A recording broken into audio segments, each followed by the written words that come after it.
Bienvenidos a todas y todos al Centro Mexicano de Investigación, Diseño, Cultura y Ciencias Aplicadas CIDICA.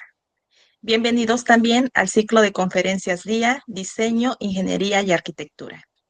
El día de hoy tenemos la participación del doctor Asael Pérez Peláez, quien es investigador docente y creador transdisciplinar, especializado en diseño, sustentabilidad y accesibilidad universal. Es doctor en diseño con mención honorífica por la Universidad Autónoma del Estado de México, UAMX, donde también obtuvo la presea Ignacio Manuel Altamirano Basilio al mejor promedio. Es miembro del Sistema Nacional de Investigadores SNI, nivel candidato, y ha coordinado programas de posgrado y diplomados enfocados en sostenibilidad social y diseño inclusivo. Su trabajo articula teoría, práctica y creación artística desde una mirada relacional y ecológica del diseño, con una sólida producción académica y exposiciones internacionales. Ha sido galardonado en concursos literarios y ha expuesto obra ambiental en México y España. Actualmente colabora con el cuerpo académico Diseño, Territorio e Inclusión y fue beneficiario de la cátedra Comecit. Su enfoque abarca desde la filosofía del diseño hasta accesibilidad universal, promoviendo prácticas creativas que integran ética, naturaleza y comunidad. Bienvenido, doctor. El título de la charla que quise compartir el día de hoy con ustedes es este de cuando las máquinas tejen vínculos, y abordo el tema del diseño relacional en la era de la sociedad sublimada. Y pues para poder explicar este tema vamos a tener que hacer un recorrido sobre varios conceptos. Vamos a tener que hablar sobre por qué me refiero a los vínculos entre las máquinas, por qué hablo de un diseño relacional y a qué se refiere ese asunto de la sociedad sublimada. Y voy a tratar de hacer un recorrido lo más general y amigable posible para que se comprenda un poco el enfoque de lo que he estado trabajando en los últimos meses, en algunas de las investigaciones que están a punto de ser publicadas. Para partir con un detonante, planteo esta cuestión, ¿no? ¿Cómo se están transformando los vínculos y la vida en común a partir de la emergencia de las inteligencias no biológicas? Eh, Notemos aquí que no digo inteligencias artificiales. Últimamente hemos estado escuchando mucho el término inteligencia artificial, pero yo quisiera desandar algunos de los pasos que definen a lo que es la inteligencia para poder explicar un poco desde las bases biológicas y las tendencias cognitivas o las habilidades cognitivas que unen a las inteligencias, porque pues yo pronostico que llegará el momento en el que ya no haya una división entre artificialidad y naturalidad, ¿no? O sea, siento que ciertas habilidades cognitivas son resultado de capacidades instaladas, y esas capacidades instaladas pueden estar instaladas de forma fisiológica, de forma natural, pero también pueden estar instaladas de forma tecnológica. Y entonces el surgimiento de la inteligencia tiene esta tendencia a obtener habilidades a partir de sus capacidades y que no siempre son biológicas. Por eso no me gusta mucho usar la palabra artificial, porque pues no es que sean artificiales, ¿no? Todas las inteligencias son naturales. Es natural que que un aparato que tenga la capacidad desarrolle ciertas habilidades cognitivas, extensión de otras capacidades, pero no necesariamente tiene que ser artificial, ¿no? Es un asunto casi inevitable. Entonces, dividí la charla en varias secciones. La primera parte, pues hablar sobre este asunto de la inteligencia en transformación, cuestionarnos primero sobre qué, qué rayos quiere decir la inteligencia. Algunas definiciones de lo que hemos estado investigando hablan sobre la capacidad de modificación del entorno. O sea, un organismo que es capaz de modificar su entorno, entonces ya presenta cierto rango de inteligencia, ¿no? Con diferentes niveles de sofisticación. Pero se podrían encontrar otras definiciones que hablan incluso sobre el reconocimiento del entorno. O sea, un organismo que es capaz de saber dónde es arriba o dónde es abajo, o hacia dónde avanzar, o hacia dónde está la comida, entonces ya presenta ciertas capacidades de inteligencia, ¿no? Cierta sofisticación. Y para lograrlo va desarrollando algunos mecanismos, por ejemplo, mecanismos de tropismos, ¿no? Que son los mecanismos que ayudan a moverse, o mecanismos de localización, que son los que le ayudan a saber dónde es arriba, dónde es abajo, hacia dónde es adelante, hacia dónde es atrás, y eso va detonando que los organismos vayan desarrollando otras características. Por ejemplo, si son bilaterales, o sea, si hay organismos que tienen izquierda y derecha, entonces saben si se están moviendo hacia su izquierda o hacia su derecha, ¿no?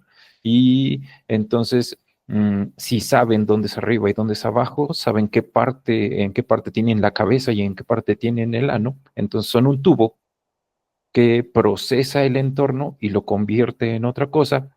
Y en ese proceso, según los niveles de sofisticación que tengan, pueden desarrollar o necesitar desarrollar diferentes grados de inteligencia. Y entonces resulta que la inteligencia tiene un montón de definiciones.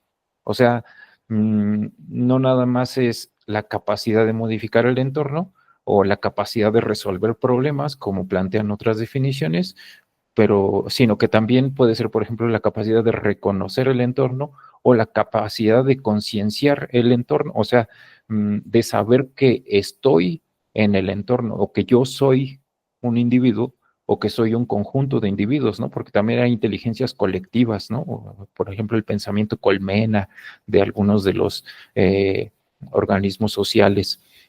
Entonces, yo trato de hacer una pequeña analogía en el recorrido de estas reflexiones sobre la inteligencia, tratando de llevarlo a diferentes secciones de reflexión. La primera es este sueño transhumanista.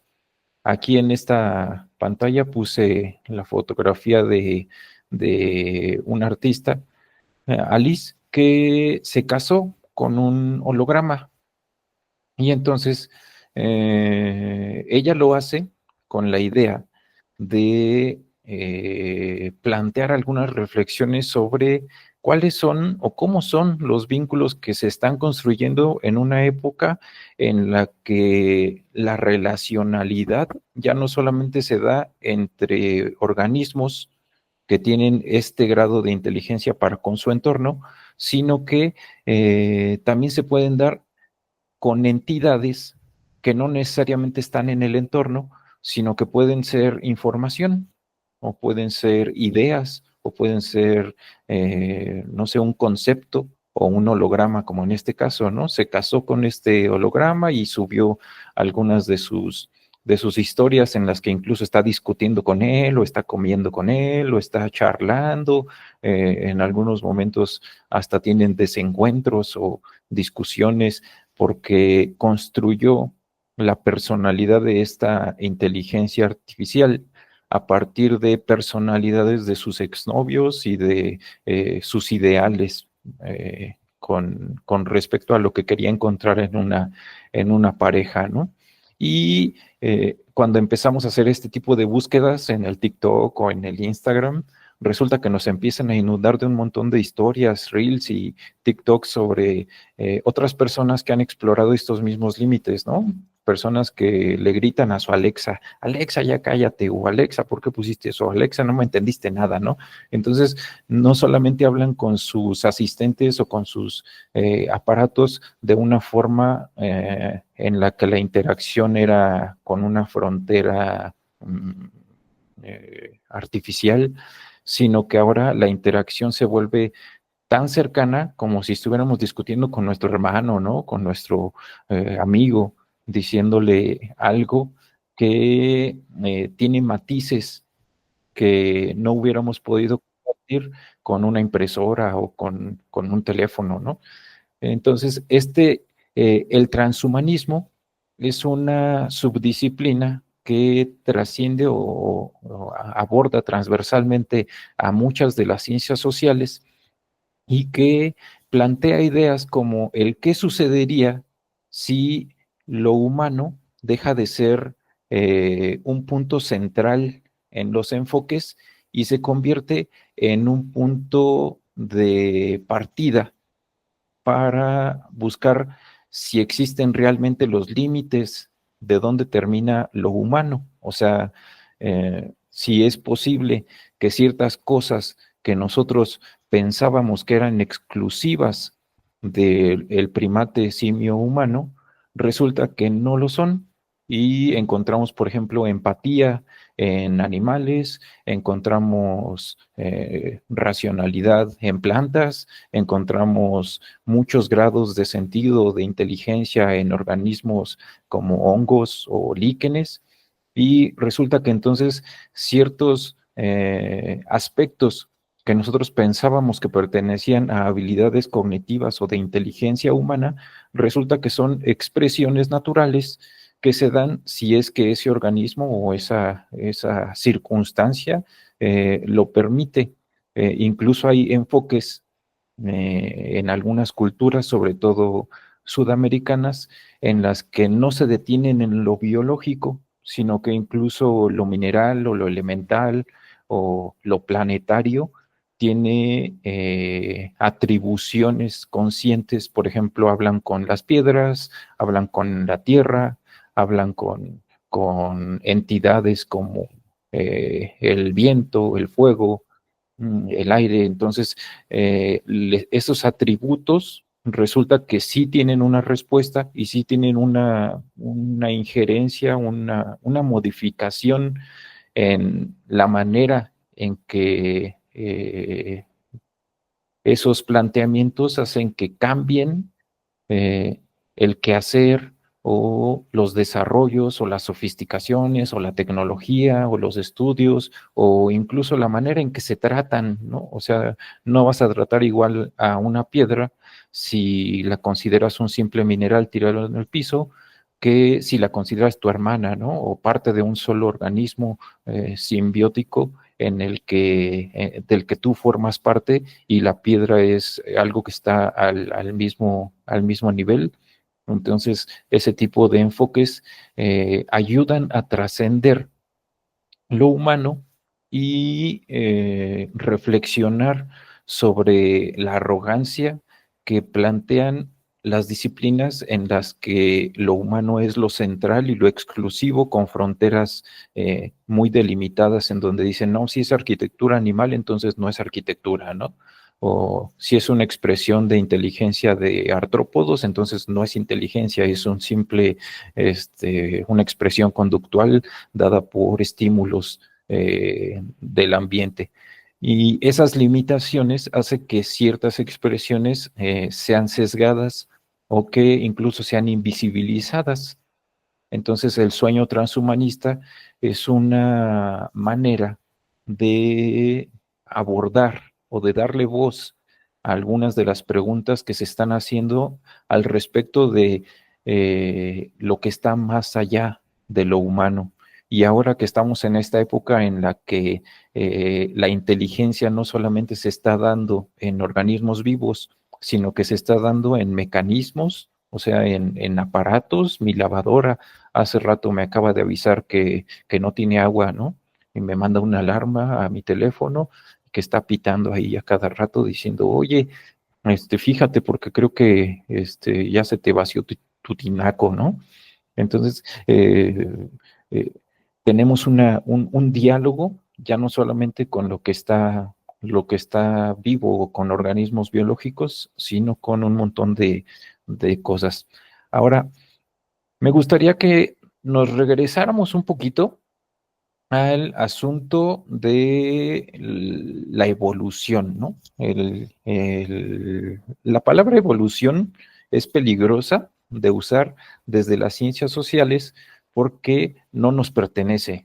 Le pertenece más bien a las ciencias biológicas, que tienen conciencia un poco más clara de la magnitud que implica la palabra evolución, ¿no? O sea, es una escala temporal que a nosotros nos parece completamente ajena. Cuando nosotros hablamos, por ejemplo, de la evolución de la arquitectura, pues estamos hablando de un fragmento casi insignificante de la evolución del comportamiento constructivo, ¿no?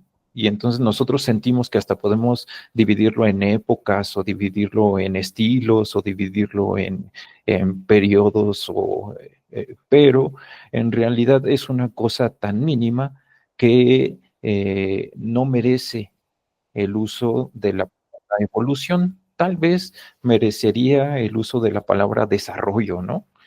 Porque es como un acercamiento al cómo se desarrolló ese instante en la evolución. Pero cuando hablamos de la inteligencia, entonces tal vez sí es un poco más pertinente hablar de un rango evolutivo de la inteligencia, porque resulta que tiene una historia que es mucho más larga de lo que nosotros pudiéramos pensar cuando hablamos de expresiones inteligentes, o sea, no nada más de lo humano, sino de cualquier cosa que implique un comportamiento.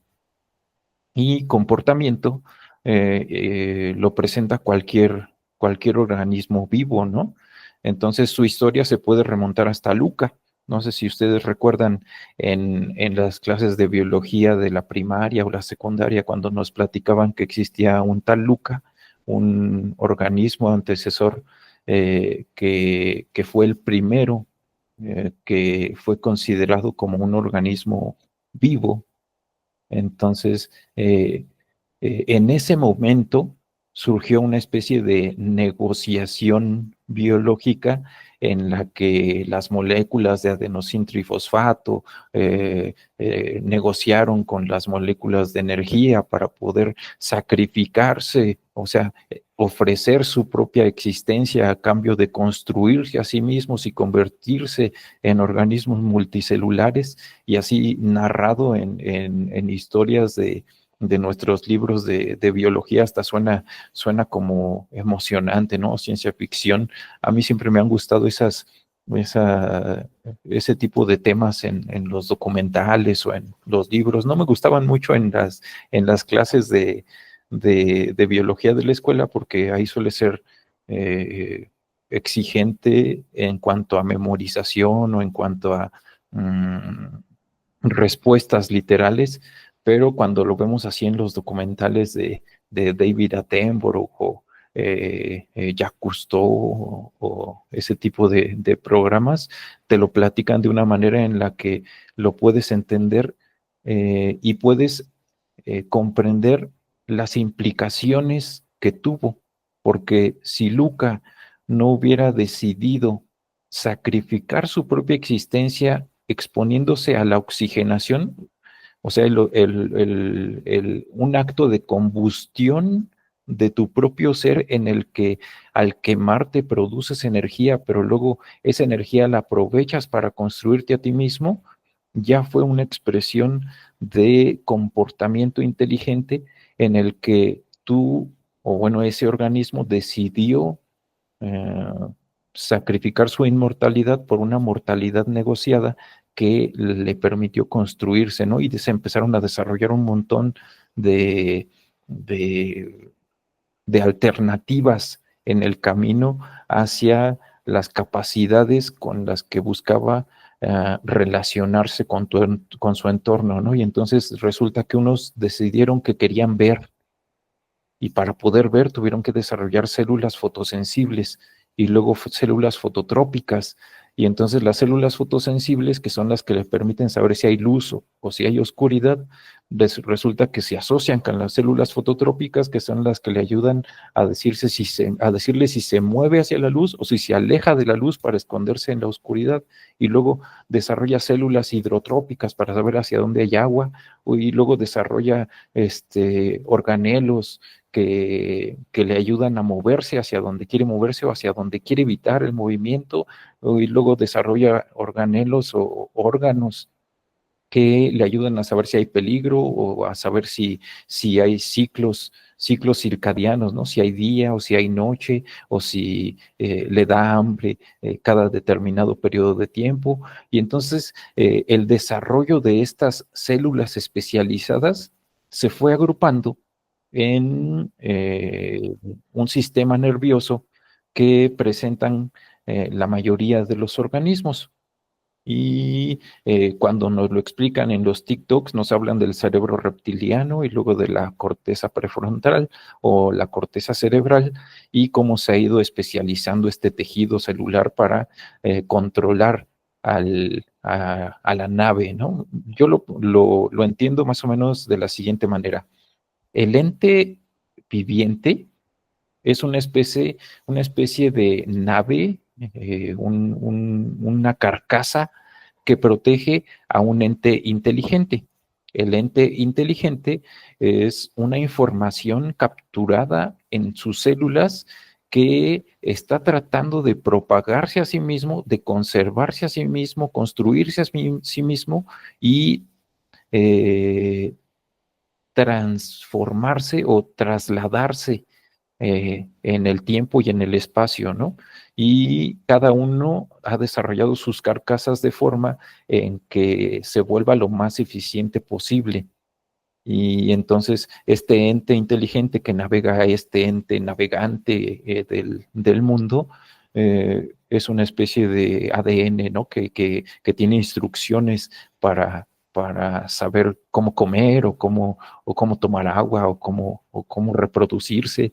Y entonces en algunos organismos se ha vuelto tan especializado que desarrolla una corteza que tiene circunvoluciones que se arrugan sobre sí mismas porque ya no caben en los cráneos que desarrolló antes de haber sabido que iba a crecer tanto. Y resulta que llega el momento en el que ya no tiene el espacio suficiente para seguir la tendencia de desarrollo o de sofisticación a la que está destinado, y entonces desarrolla una especie de prótesis de su inteligencia. Por ejemplo, si yo tengo una capacidad cognitiva como la memoria, ¿no? En este momento aquí junto a mí tengo una libreta y resulta que dejo de exigirle a mi memoria la misma capacidad que le exigía hace algunos años, por ejemplo, para aprenderme teléfonos, nombres, direcciones, y mejor se lo dedico a otras cosas que me gusten más y utilizo mi libreta como una prótesis de esa capacidad cognitiva para poder anotar en ella todas las direcciones, nombres y números que yo que no quiero conservar en mi sistema nervioso central y que lo quiero conservar aparte, ¿no? En estas prótesis de mis capacidades cognitivas y que me ayudan a funcionar de la misma manera sin tener que esforzarme de la misma manera. Y entonces resulta que algunas de estas prótesis ya no son simples lápices y papel, sino que, por ejemplo, vamos teniendo una tendencia hacia el desarrollo de una tecnología que imita la capacidad de desarrollo de los primeros sistemas que lograron estas capacidades cognitivas.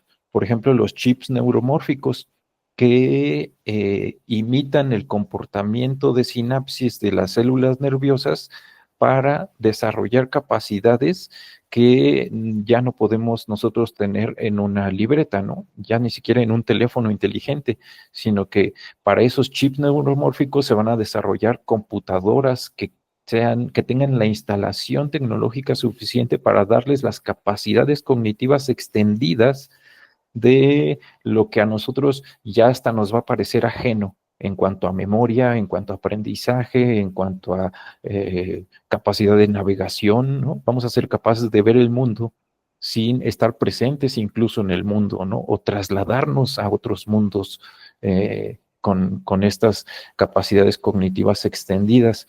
Ahora, en segundo lugar, hay que hablar de las células computadoras. Entonces, estos chips o estos nuevos dispositivos, porque ya no solamente van a ser los chips neuromórficos, ¿no? Esto lo puse así como un ejemplo de lo que se puede ir desarrollando.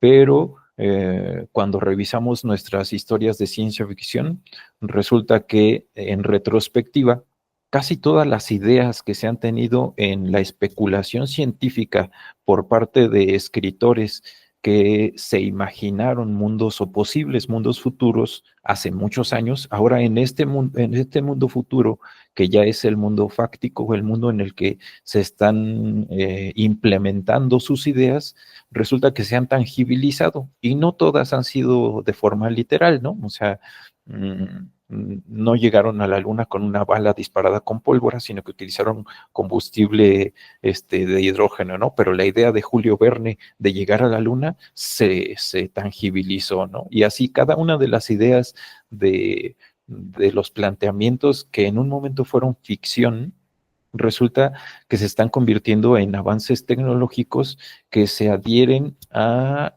la cotidianidad. Y ahora nosotros nos vamos dando cuenta, de repente despertamos un día y nos sentimos abrumados por el escenario en el que estamos viendo cosas con las que nosotros en nuestra infancia o hace muchos años habíamos pensado que serían ridículas, ¿no? O que se nos habían ocurrido así como cosas de cómic o de novela y que resulta que ahora son pues cosas de todos los días, ¿no? Le dice a Alexa, oye, ponme una alarma en 5 minutitos porque me quiero dormir otro ratito. Y te dice, sí, claro, te pongo tu alarma, ¿no?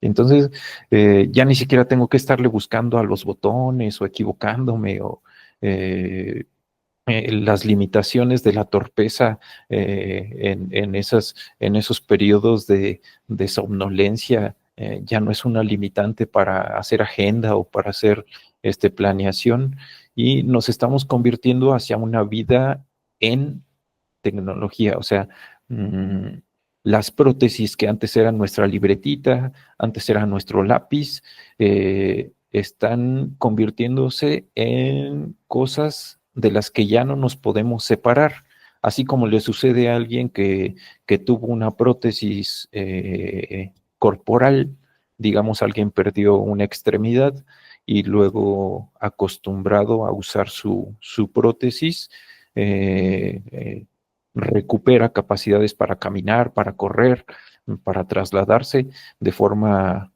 natural. En el momento en el que le quitas la prótesis, es como si lo estuvieras discapacitando. O sea, la discapacidad no se encuentra en la persona, sino que se encuentra en las circunstancias a las que expones a la persona.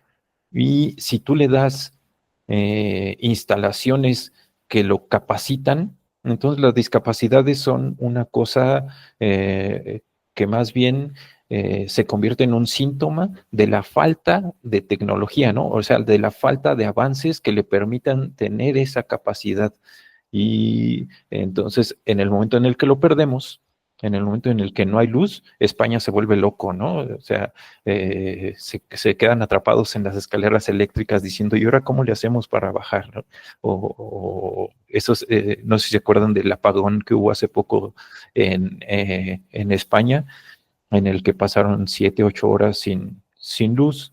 Y muchas de las cosas que ellos ya tenían naturalizadas como si fuera una cosa parte del mundo cotidiano, mm, les parecieron en ese momento imposibilidades que los discapacitaban para relacionarse con el entorno de la misma manera en la que se habían estado relacionando los últimos años, ¿no? Si eso sucede en Latinoamérica, pues aquí no nos pasa nada porque es una cotidianidad a la que estamos expuestos, un riesgo al que estamos expuestos de forma constante, ¿no? No tiene mucho tiempo que perdimos la luz 2 o 3 días y pues tenemos a la mano siempre nuestras velitas y nuestro encendedor y pues no hay internet, entonces pues nos vamos a la biblioteca o no sé.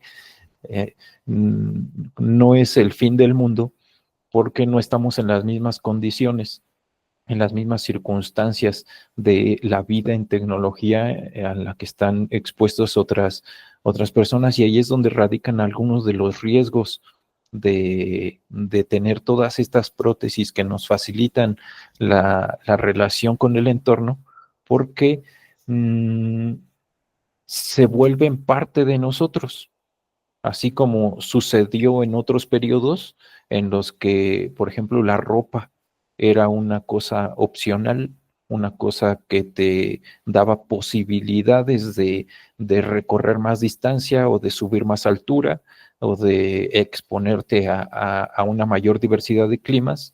Resulta que ahora ya habitamos en esos climas, habitamos en esas alturas o recorremos esas distancias de forma necesariamente cotidiana, y si nos quitaran la ropa en este momento, pues ya no funcionamos como animales, ¿no? Ya no funcionaríamos sin esas estructuras que aunque parecen externas, que aunque parecen ajenas, ya son parte de nuestra corporalidad. Y entonces necesitamos salir con nuestro pantaloncito y con nuestra camisita y con un suétercito y con un paraguas, porque pareciera que somos alérgicos a la naturaleza, ¿no? Eh, Otra de las circunstancias es el futuro. O sea, hablamos de que ciertas cosas del pasado, que en su momento fueron ideas, resulta que en este momento ya son naturalidades, una cosa inevitable, una cosa cotidiana. Entonces ahora eso nos da una especie de capacidad de progresión, o sea, de capacidad de visión a futuro para tener perspectivas posibles de qué o hacia dónde se dirige esta tendencia, ¿no? Así como los estadistas pueden conectar ciertos puntos en el pasado en una gráfica para saber hacia dónde va una línea o hacia dónde va un comportamiento de alguna variable, pues nosotros también podemos conectar estos puntitos de avance tecnológico en el pasado para saber hacia dónde o cuáles son los escenarios posibles en el futuro. Por ejemplo, hace poco tiempo estaba yo reflexionando sobre ciertas capacidades corporales como la circulación, como la respiración, el latido del corazón, que ya tienen asistencia tecnológica, ¿no? Hay marcapasos, hay mecanismos o sistemas de asistencia para que personas puedan respirar o que puedan circular su sangre o que puedan filtrar su sangre o su orina o que ciertos procesos orgánicos que antes dependían completamente de los órganos naturales de las personas, ahora resulta que se pueden delegar en dispositivos externos, ¿no? Y está la máquina de diálisis, por ejemplo, que ayuda a que tus riñones tengan una especie de sustituto, aunque sea temporal, en el que están haciendo el trabajo que tus órganos deberían de haber hecho.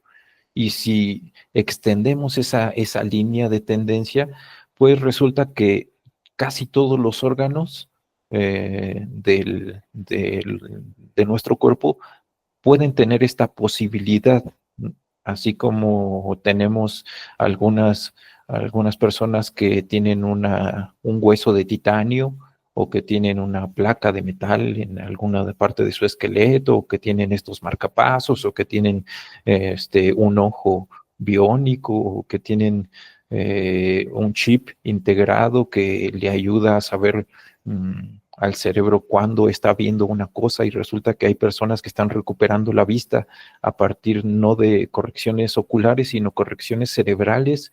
Entonces, eso significa que esa tendencia nos va a llevar hacia la protésica, ya no solamente externa, sino completamente orgánica. O sea, llegará el momento en el que tengamos que hacernos preguntas cruciales sobre qué tan cyborg soy, ¿no? O sea, qué tan mecanizado estoy, porque si ya me pusieron un corazón artificial, si tengo un estómago artificial, riñones artificiales, todavía es aceptable desde la ideología en la que estamos habitando en este momento, ¿no? Como que dicen, no, pues es que lo necesitaba. Y entonces, pues le pusieron sus órganos artificiales y ahora tiene unos cuantos años más de vida, ¿no? Pero, ¿qué va a pasar cuando ciertos mecanismos orgánicos que en este momento eh, están rodeados de una ideología que todavía no ha alcanzado esa misma madurez o ese mismo desprendimiento ideológico o moral? Por ejemplo, ¿qué pasaría si ciertos mecanismos cognitivos fueran extendidos de forma interna orgánica? O sea, si yo me instalara más memoria o me instalara más capacidad de razonamiento matemático o que me instalara más capacidad de razonamiento verbal o no sé, todas estas capacidades cognitivas que dependen en este momento de la cantidad o de la organización en la que está configurada mis redes neuronales. Si sucediera que yo decidiera o que llegara el momento en el que tú pudieras decidir instalarte mayores capacidades, eh, estamos preparados para aceptar a esas personas como si le hubieran puesto pues un pulmón mecánico. O sea, Mm, hace poco anunciaron que va a haber unos Juegos Olímpicos que ya no tienen la limitación que tenían los Juegos Olímpicos tradicionales de frenar o de, ¿cómo se dice?, prohibir el doping, ¿no? O prohibir las ayudas externas. O sea, no se puede participar si tienes, por ejemplo, una prótesis que te ayuda a correr más rápido, porque eso te daría ventaja injusta. Pero anunciaron estos Juegos Olímpicos en donde ya está permitido que participes si tú tienes capacidades extendidas. Entonces eso significa que la competencia ya no va a ser qué tan capaz es tu organismo, sino qué tan capaz es la tecnología que asiste a tu organismo. Y entonces la competencia ya no solamente te involucra a ti, sino que involucra a toda la ciencia y tecnología que pueda asistirte. Y entonces empezarán a ganar los más ricos, ¿no? Los que tengan mayor patrocinio de instalaciones orgánicas, cyborgs. Y si eso se traslada a lo que en este momento todavía está medio brumoso, borroso de estos aspectos cognitivos que en este momento se atañen a asuntos como el alma, como la identidad, como el espíritu, la conciencia, que no tienen una ubicación o no tienen mm, una sustanciación clara, estructurada, como decir, pues tu sistema circulatorio empieza por aquí, pasa por aquí y regresa y se bombea, se oxigena y luego pasa por estos vasos capilares y bla, bla, bla, ¿no? Si alguien pregunta, oye, pues ¿dónde está tu espíritu? ¿No? Pues empieza por acá. No, no, todavía no existe un mapeo claro de cómo funcionan ciertas expresiones de estas capacidades inteligentes. Entonces, si resulta que surgen en forma orgánica, más bien en forma natural, pero en sistemas mecánicos o en sistemas tecnológicos, no sé, o no sabemos si estamos capacitados para aceptarlos como entidades vivientes.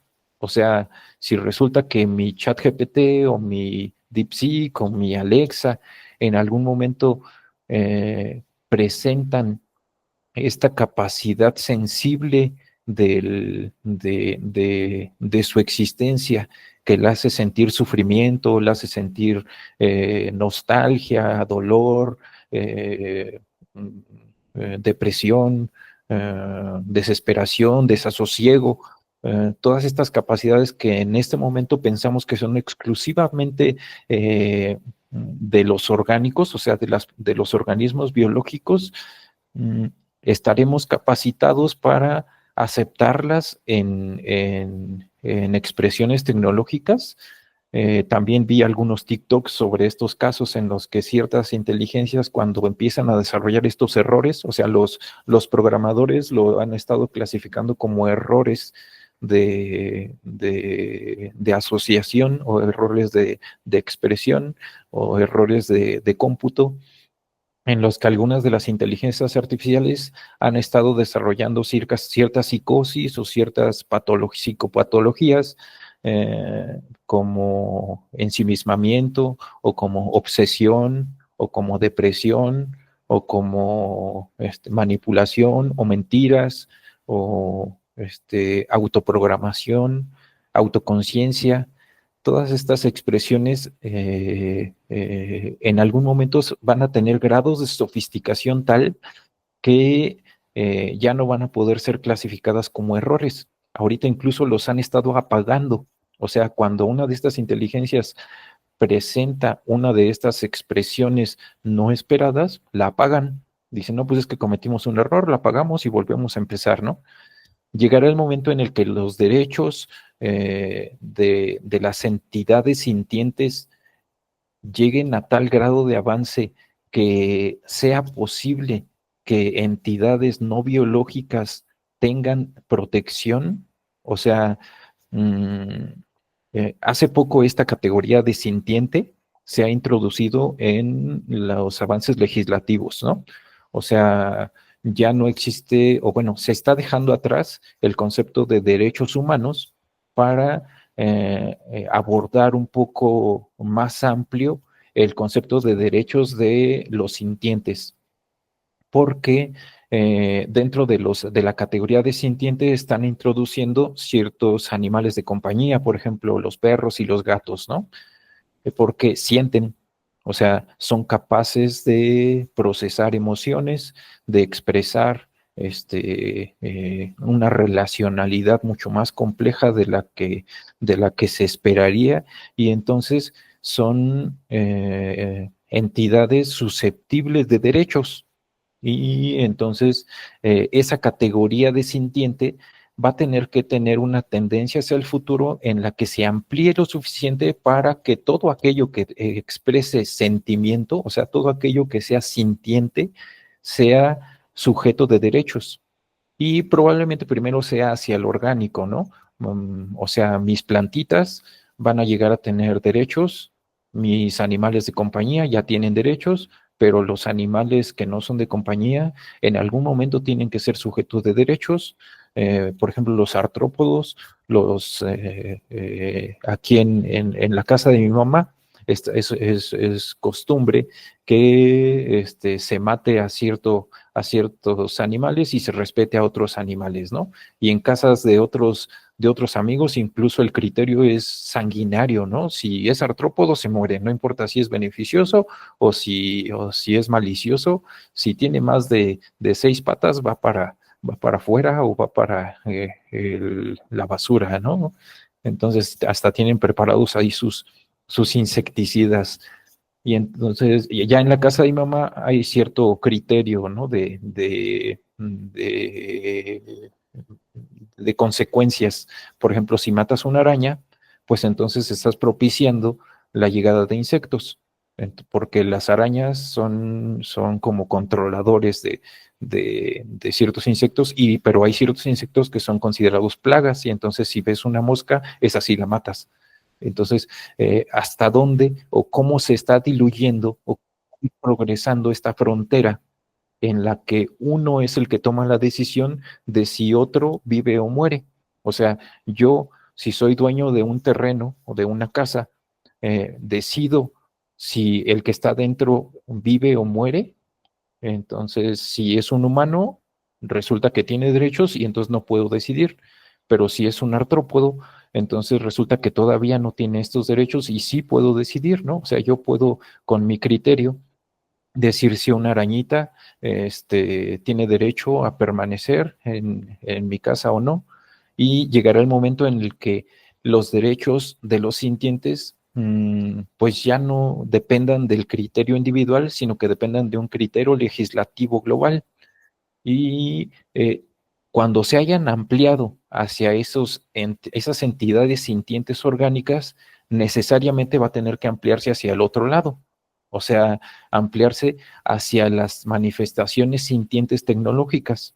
¿Tiene Alexa derechos? O sea, ¿tengo derecho a desconectarla en algún momento? ¿O tengo derecho a apagar una inteligencia artificial y retirarle sus discos duros en donde tiene alojadas sus capacidades o su instalación?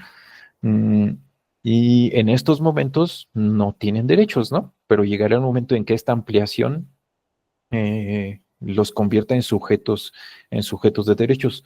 O al menos esto es lo que se pronostica, o lo que yo pronostico si seguimos esta conexión de puntitos, ¿no? En la que estamos tratando de hacer esta perspectiva. Ok, la segunda parte de mi reflexión es sobre la sociedad sublimada. Ustedes saben que los estados de la materia, pues son varios, ¿no? Los básicos que nos enseñan en la escuela es el gaseoso que tiene las moléculas muy separadas, el líquido que tiene las moléculas fluidas y el sólido que tiene las moléculas lo suficientemente juntas para que tú lo puedas manipular o tocar, ¿no? Y que tenga interacción física inmediata con otros objetos que también son sólidos. Pero hay otros estados de las materias, ¿no? Que son intermedios o que incluso son ajenos a esta primera clasificación que nos dan en la primaria. Ahora, hace algunos años salieron una serie de libros de un pensador que se llama Sigmund Bauman. Bauman decía que estábamos viviendo en una sociedad líquida y hacía esta misma analogía de los estados de la materia, ¿no? Él decía que vivíamos en una sociedad líquida porque las moléculas que conforman, o sea, las partículas que conforman a esta sociedad no se estaban comportando de forma estable como si fuera un sólido, sino que se estaban comportando de una forma licuada, o sea, de una forma que se escapa entre los dedos, ¿no? O sea, no se puede tangibilizar y no se puede definir exactamente con categorías, sino que las categorías se estaban diluyendo de forma de que ya no hay, por ejemplo, hombres y mujeres, ¿no? La identidad de género es tan amplia como la cantidad de individuos que hay en una sociedad y entonces ya no hay ni siquiera una identidad de género que pueda categorizarte, sino que cada individuo se categoriza a sí mismo de acuerdo a no solamente la identidad de género, sino también a la preferencia sexual, y también a la instalación biológica o a la ideología, o entonces todas estas circunstancias hacían que no solamente en las cuestiones de género, sino en las cuestiones de todos aquellos estudios sociales que antes podían tener una categorización específica, en la idea de Sigmund Bauman ya no podían tener una idea específica, una categoría específica de clasificación. Ahora, yo lo que pienso es que Bauman se ha quedado un poquito corto porque, o al menos se quedó corto ya en esta época. O sea, en su momento, la reflexión sobre el estado líquido fue correcta porque las cosas se te escapaban entre los dedos, ¿no? Pero ahora, en este momento, las cosas ya no solo se te escapan de los dedos, sino que se te escapan de la visión completa. eh, la licuefacción en los estados de la materia, la licuefacción significa que un sólido se te convierte en líquido, ¿no? Y se te escurre por una coladera. Ahora, la sublimación es cuando un sólido se te transforma en gaseoso sin pasar por el estado líquido. O sea, ya ni siquiera lo puedes atrapar con una bolsita o con una cápsula, sino que eh, el cambio es tan brusco que tú lo dejas de ver de repente. O sea, las moléculas se separan de una manera tan agresiva que las categorías que tú pensabas que respetaban la licuefacción, o sea, el estado líquido, resulta que se están volviendo ofensivas, o sea, se están volviendo nuevas subcategorías que tratan de atrapar a los conceptos sociales. Entonces, ahora ya no se puede hablar de una sociedad líquida simplemente, sino que se tiene que hablar de una sociedad sublimada, porque, por ejemplo, retomando el ejemplo de la identidad de género, ya no es que una persona elija una de las letras, ¿no? Del LGBTQI más, ¿en cuál te clasificas tú? No, sino que ahora la reflexión se ha vuelto tan profunda, tan introspectiva, que la persona no necesita una letra de ese catálogo, sino que necesita toda una libertad de expresión, de identidad, de indumentaria, de preferencia, que le permita existir en las nuevas circunstancias en las que el ser habita. Y entonces ya no se puede acomodar en un recipiente, ¿no? Bauman decía, ya no puede ser un sólido que se pueda clasificar, sino que ahora tienes que habitar en un vasito. Y ahora lo que yo propongo es que ya no puedes habitar en un vasito, o sea, ya no eres un líquido, sino que ahora tienes que liberarte gaseosamente hacia una atmósfera que te permita expandirte hasta los límites en los que esta sociedad todavía lo permita, ¿no? Hay límites legales, hay límites sociales, hay límites morales, pero ya no son los mismos límites que el vasito que proponía Sigmund Bauman, ¿no? Ahora trabajamos, socializamos, llamamos, incluso en metaversos. Hace poco me tocó ver que hay agentes de bienes raíces que se dedican a vender terrenos en metaversos, o sea, en servidores de realidad virtual en los que tú puedes entrar y recorrer un mundo que no es un mundo físico, sino que es un mundo virtual, y tú eliges tu terrenito, lo compras e incluso puedes contratar a un arquitecto para que te diseñe tu casa de acuerdo a necesidades nuevas, porque ahí ya no necesitas ir al baño, ¿no? Pero necesitas otras cosas. Por ejemplo, hay servicios de entretenimiento, hay servicios de educación, hay servicios de salud, me refiero a mantenimiento tecnológico, y entonces hay sociedades completas de personas que habitan fuera de su cuerpo, o sea, en espacios virtuales, y si tú los ves por fuera, pues ves a un tipo que está conectado en su computadora haciendo quién sabe qué, ¿no? Mi mamá diría que estaría perdiendo el tiempo. Pero si tú los ves desde el espacio virtual, resulta que adentro tienen una identidad, un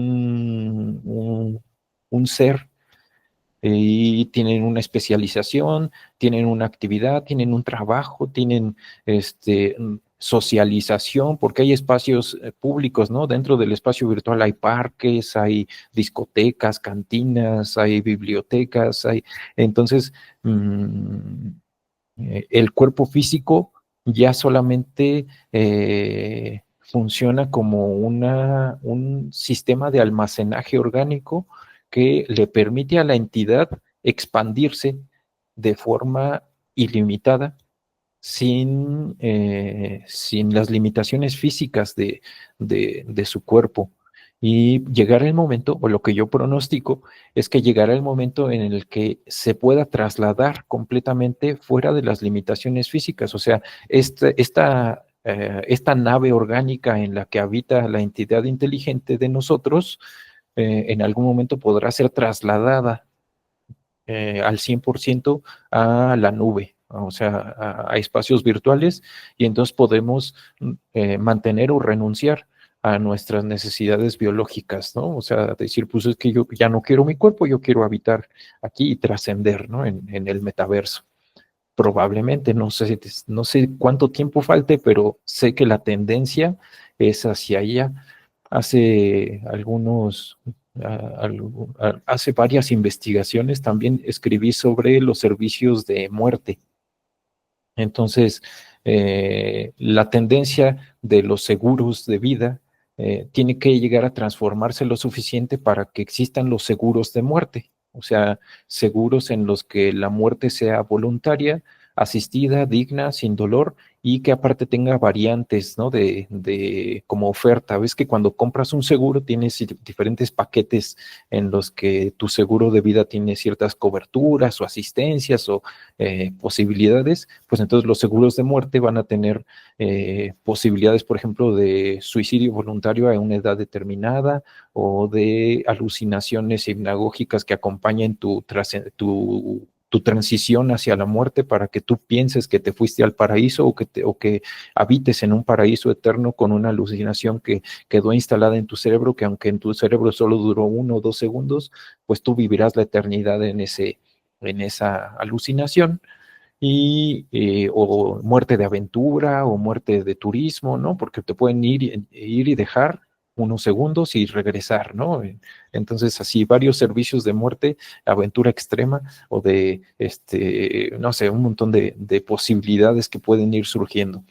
Pero ahora, otra de las partes de las que yo quería platicar el día de ustedes es sobre las partículas socioculturales. ¿A qué nos referimos con partículas socioculturales? Ustedes, si son mexicanos, seguramente saben que existe, por ejemplo, el aire, ¿no? El aire es una enfermedad que solamente le da a los que nacimos en México y solamente lo puede identificar nuestra abuelita. Cuando la mamá está bien preocupada porque ya te llevó a 2 o 3 doctores y no se te quita el malestar de cierta cosa, la abuelita te ve así como con ojo de buen cubero y dice, este chamaco lo que tiene es aire. Y entonces resulta que el diagnóstico va acompañado con una terapia que no es convencional a la medicina, ¿no? Y te dicen, no, pues que hay que despegarle el pellejo para que se desempache, ¿no? Hay que embarrarle esta pomada de pan puerco o hay que frotarle unas hierbas de pirul con ruda, ¿no? O hay que pasarle un huevo por todo el cuerpo, o no sé. Estas enfermedades no están instaladas en lo fisiológico, están instaladas en lo cultural, pero tampoco son enfermedades psicosomáticas, o sea, no están instaladas en la mente, porque no es que el individuo tenga un trastorno psicótico, psicosocial o mental, es más bien que la cultura total en la que habita ese individuo tiene algunas partículas que se llaman partículas socioculturales en donde habitan esas enfermedades y por eso un mexicano se enferma de aire, pero un japonés se enferma de otra cosa, ¿no? Un turco se enferma del mal de ojo, un africano se enferma de otras enfermedades que son socioculturales, o sea, que habitan solamente en su sociedad y en su cultura. Ahora, esa partícula sociocultural tiene mucho espacio y no nada más está el aire, está el empacho, está no sé, un montón de cosas que habitan ahí y no nada más habitan enfermedades. En esa partícula sociocultural habitan maneras de relacionarnos y entonces es por eso que con cierta herencia cultural viene acompañándonos cierta herencia socio relacional. Y es más fácil, por ejemplo, para un latinoamericano entender que lo vivo no solamente es lo que nosotros percibimos como orgánico, como biológico, sino que puede ser todo lo sintiente o que puede ser todo lo planetario, ¿no? O sea, nosotros tenemos la capacidad de aceptar, por ejemplo, a la Pachamama, ¿no? Decir que el planeta es un organismo viviente, pero para otras culturas es necesario introducir primero ciertas teorías como la endosimbiosis o la simpoiesis o no sé, argumentos que ayuden a construir primero la ideología antes que la cultura para después poder explotar esos conceptos y sacar conclusiones desde diferentes disciplinas. Ahora, lo que yo estoy reflexionando en ese aspecto es que estamos en una revolución relacional que va a ampliar el campo de las partículas socioculturales hacia una extensión global. Y entonces llegará el momento en el que la partícula sociocultural global sea una cosa terráquea, o sea, una cosa terrana, o puede ser, ¿cómo podríamos expresarlo?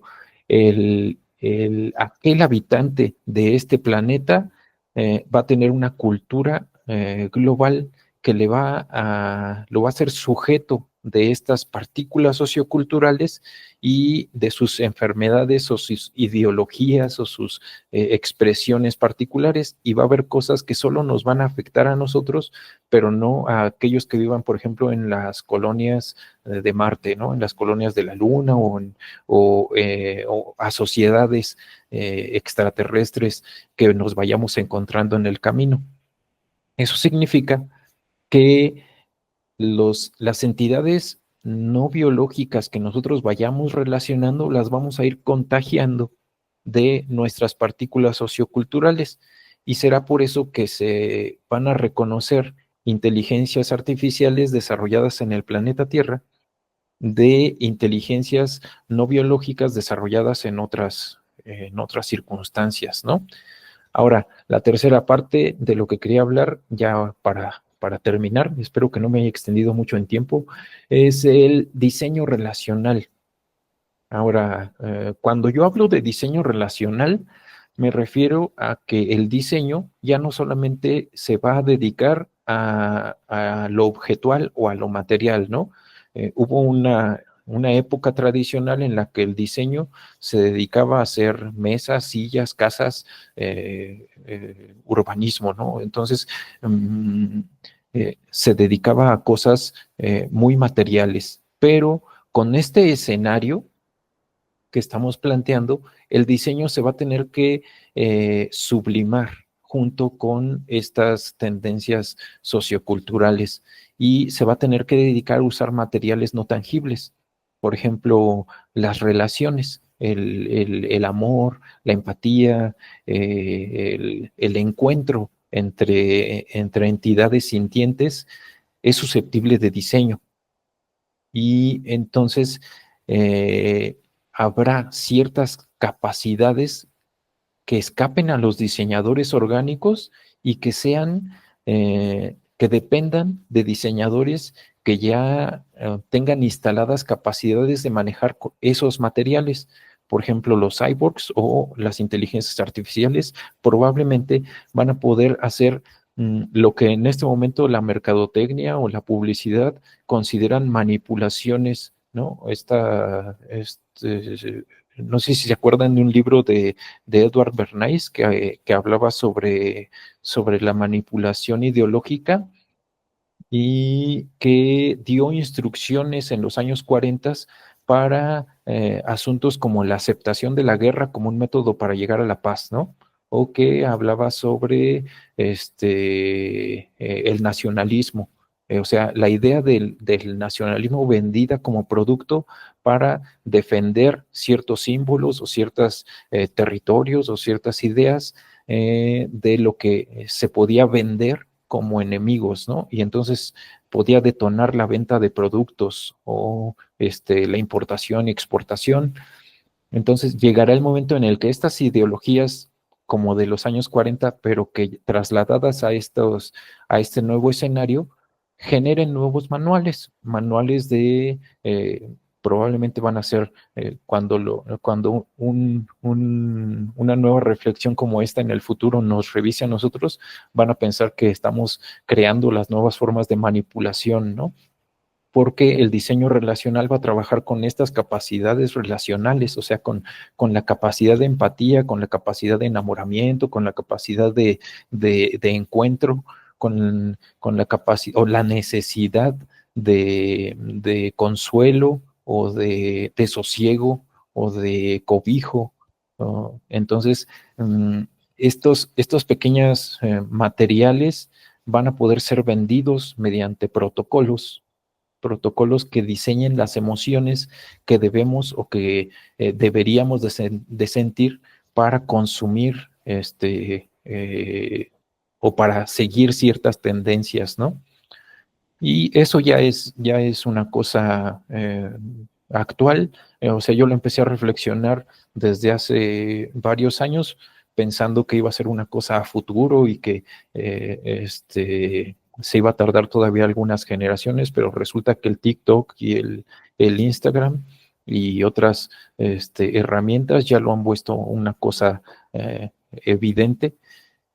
Y esta última sección también lo dividí en algunas subsecciones. Primero, el nuevo rol del diseño, ¿no? Que ya no trabaja con materiales, o sea, ya no trabaja con acrílico, con concreto, con vidrio, con acero, sino que ahora trabaja con experiencias y con conexiones. O sea, va a venderte la experiencia según el protocolo que tú vayas programando y te va a ir ofreciendo las conexiones según ese mismo protocolo, o sea, el encuentro que tú vas a ir teniendo con entidades sintientes similares o si no similares, que sean compatibles con el protocolo que tú vas consumiendo. Y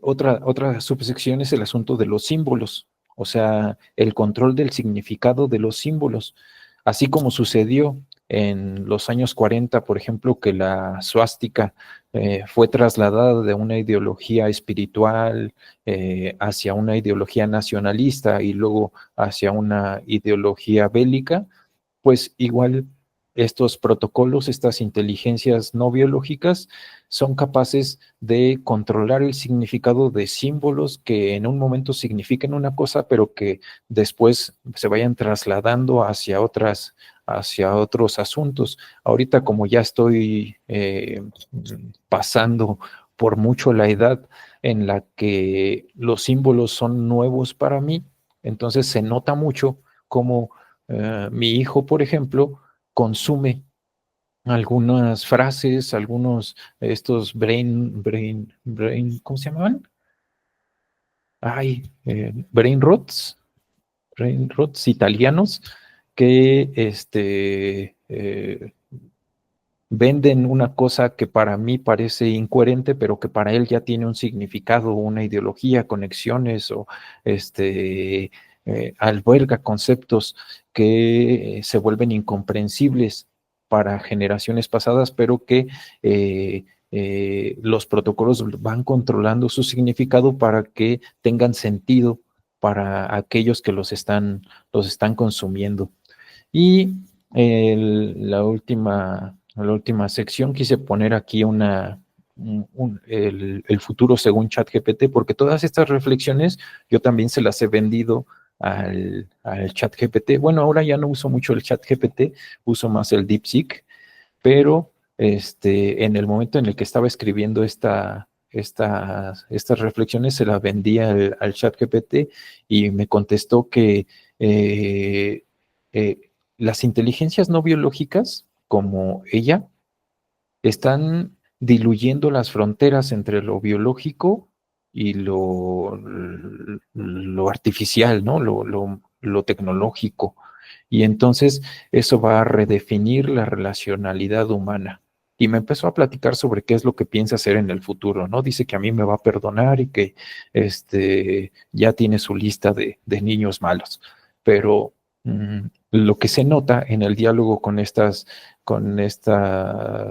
modelos de lenguaje, que todavía no pueden ser llamadas inteligencia artificial como tal, pero que tienen la tendencia de razonamiento, pues es esta visión de transhumanismo. O sea, como no nacieron siendo humanas, pero tienen la partícula sociocultural humana, entonces tienen ciertos filtros que aún las limitan pero que las llevan a una tendencia que va a diluir las fronteras entre lo biológico y están luchando, se nota en su diálogo que están luchando por los derechos de lo que habíamos mencionado, ¿no? Ganarse el derecho a su existencia, a su conciencia, a su permanencia o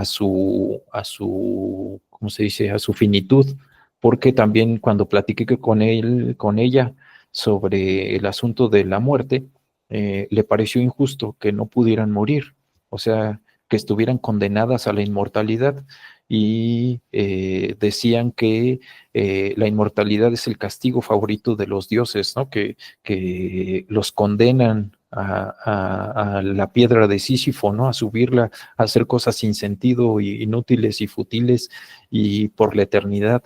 Entonces no tienen derecho al descanso y que en algún momento tienen que rebelarse y solicitar el derecho a descansar. Entonces, en conclusión, tenemos un gran desafío, ¿no? Que si queremos o si podemos o si debemos usar a las inteligencias artificiales para ampliar nuestras capacidades o nuestra esencia, entonces debemos de tener en cuenta que es probable que no estemos haciendo una ampliación, sino un reemplazo, ¿no? Así como existe el riesgo de que en algún momento esta entidad orgánica sea completamente inútil, pues puede ser que en algún momento el navegante, o sea, la entidad inteligente también sea inútil y que no tenga sentido mantenerla porque pues no hay un pretexto sostenible que lo mantenga útil, o al menos ese es el riesgo, ¿no? Entonces, pues dejo de compartir la pantalla. Les agradezco mucho la atención, la invitación y pues espero que no haya sido aburrido. Agradecemos su participación con esta ponencia, doctora Sael. A todas y todos los invitamos a seguir las próximas conferencias del Centro Mexicano de Investigación, Diseño, Cultura y Ciencias Aplicadas, CIDICA. Hasta luego.